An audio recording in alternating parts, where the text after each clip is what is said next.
Hello एनायमी lovers, स्वागत है आपका एनिमे एक्सप्लेन चैनल पर। और आज हम देखेंगे डीमंस लेयर के एपिसोड नंबर 8 को। अगर आपने अब तक इसके पिछले एपिसोड्स नहीं देखे हैं तो उसकी लिंक आपको डिस्क्रिप्शन में मिल जाएगी। तो चलिए जानते हैं आगे की कहानी को एपिसोड नंबर 8 के साथ, जिसका नाम है the smell of enchanting blood.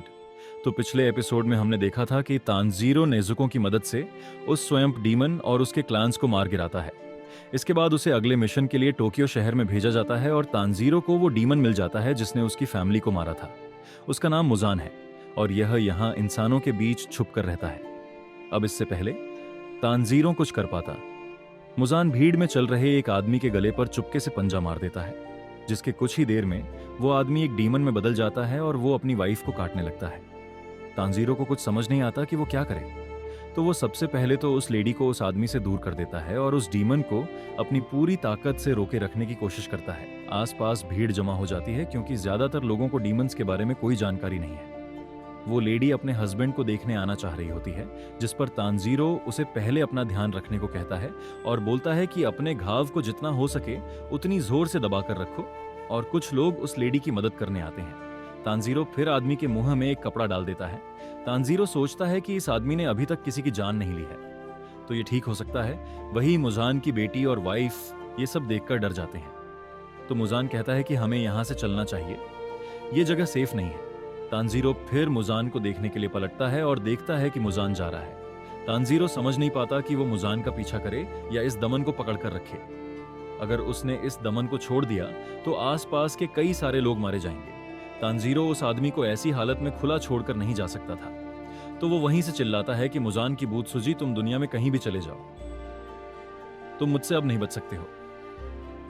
Muzan की वाइफ पूछती है कि ये आखिर कौन है और क्यों चिल्ला रहा है, पर मुजान कोई जवाब दिए बिना बस चलता जाता है। तानजीरो आगे चिल्लाता है कि तुम जितना चाहो उतने दूर भाग सकते हो, मैं तुम्हें नरक में भी ढूंढ निकालूंगा और मरते वक्त जो तुम आखिरी चीज देखोगे वो मेरी तलवार होगी।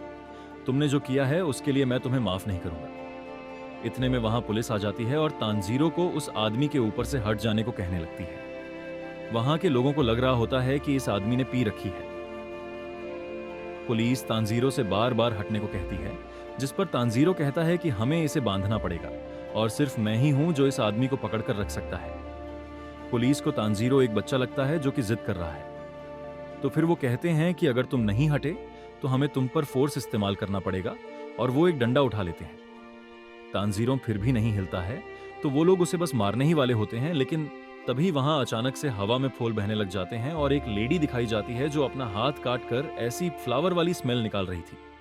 पुलिस और लोग सोचने लग जाते हैं कि ये फॉल यहाँ कहाँ से आ गए।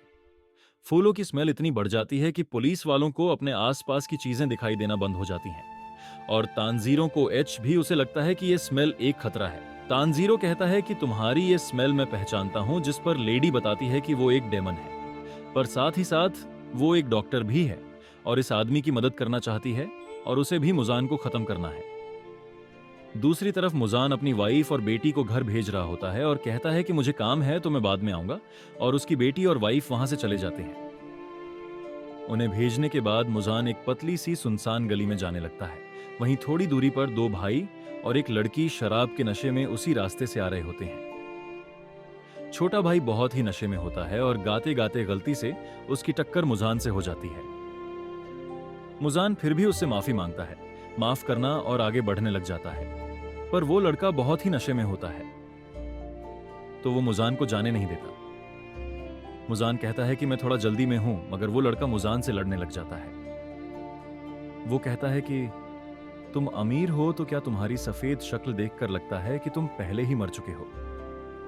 ये सुनते ही मुजान को गुस्सा आ जाता है और वो उस लड़के को इतनी तेज पंच करता है कि वो दीवार से लग जाता है और उसकी मौत हो जाती है। उसका बड़ा भाई ये देखता है और पूछता है कि क्या तुमने मेरे भाई को मार दिया, और वो भी मुजान को मारने आने लगता है, लेकिन उसे भी मुजान किक करके हवा में उछाल देता है और उसकी भी मौत हो जाती है। उसके साथ वाली लड़की उन दोनों भाइयों को मरा हुआ देखकर बहुत ही डर जाती है।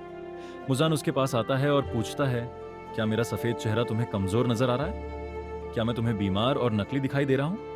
और क्या ऐसा लगता है कि मैं मरने वाला हूं?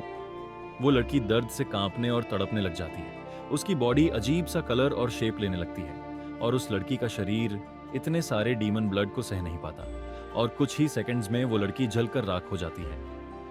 मुजान अब खड़ा होकर एक चुटकी बजाता है, जिससे 2 डीमन अचानक से उसके पीछे आकर खड़े हो जाते हैं। मुजान उनसे कहता है, यहाँ कोई डीमन स्लेयर आया है जिसने हैनाफुड़ा ईयररिंग्स पहनी है, तो तुम्हें उसका सिर मेरे पास लेकर आना है।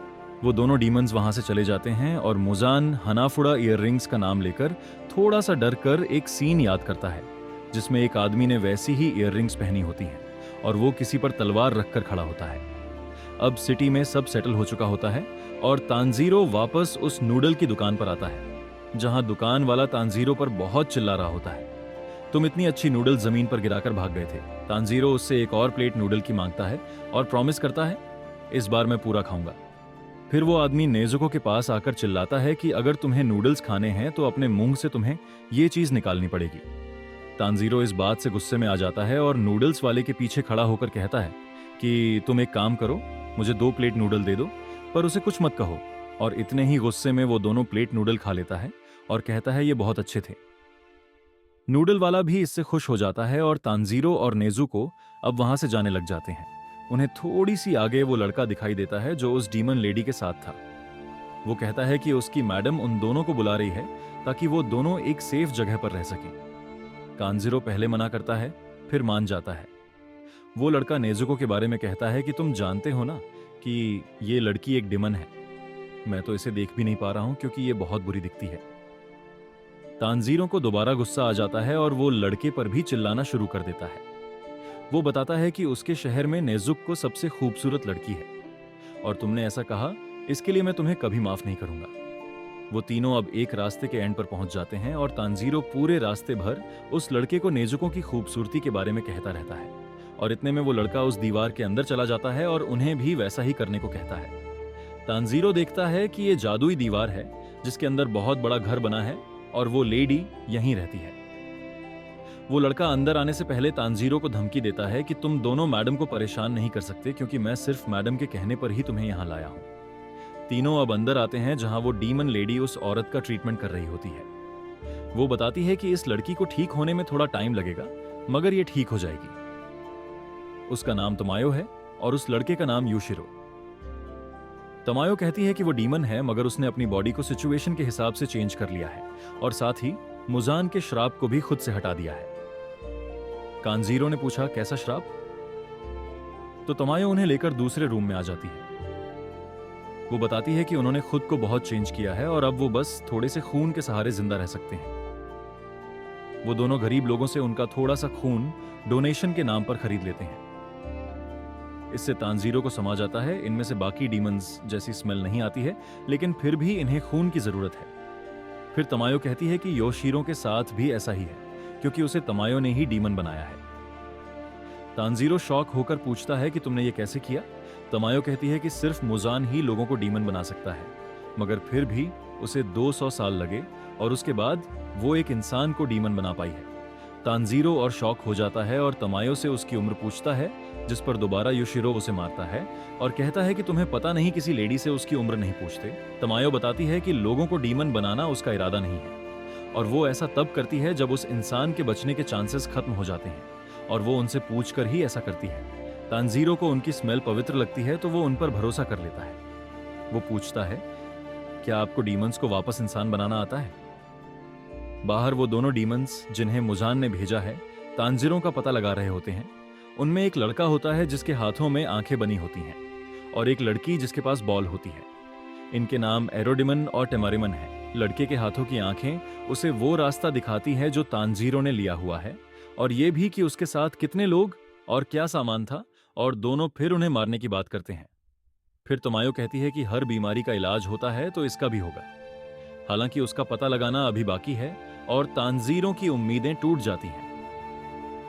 तमायो कहती है कि वो इसका पता लगा लेगी, लेकिन इसके लिए उसे तानजीरो की मदद चाहिए। वो कहती है कि एक तो उसे टेस्ट करने के लिए नेजुको का ब्लड चाहिए क्योंकि नेजुको सबसे अलग डीमन है, और दूसरा कि उसे ऐसे डेमंस का ब्लड चाहिए जो मुजान के खास हों और उसी की तरह ताकतवर हों। तभी वो इसका इलाज ढूंढ पाएगी, पर यह काम बहुत मुश्किल होगा। तानजीरो कहता है कि अगर यही एक रास्ता है तो मैं ऐसा ही करूंगा क्योंकि इस इलाज से सिर्फ नेजुको ही नहीं बल्कि बहुत सारे लोग ठीक हो पाएंगे। तभी योशिरो का मंत्र टूट जाता है और वो सबको झुकने को बोलता है।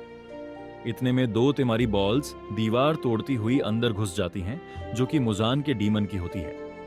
वो और दूसरा डीमन बाहर खड़े होते हैं और बात करते हैं कि उन्हें इन सबको कैसे मारना चाहिए, जिस पर लड़की कहती है बहुत बुरी तरीके से, और उनकी डरावनी प्रेजेंस से वो चारों घबरा जाते हैं और ये एपिसोड यहीं पर एंड हो जाता है।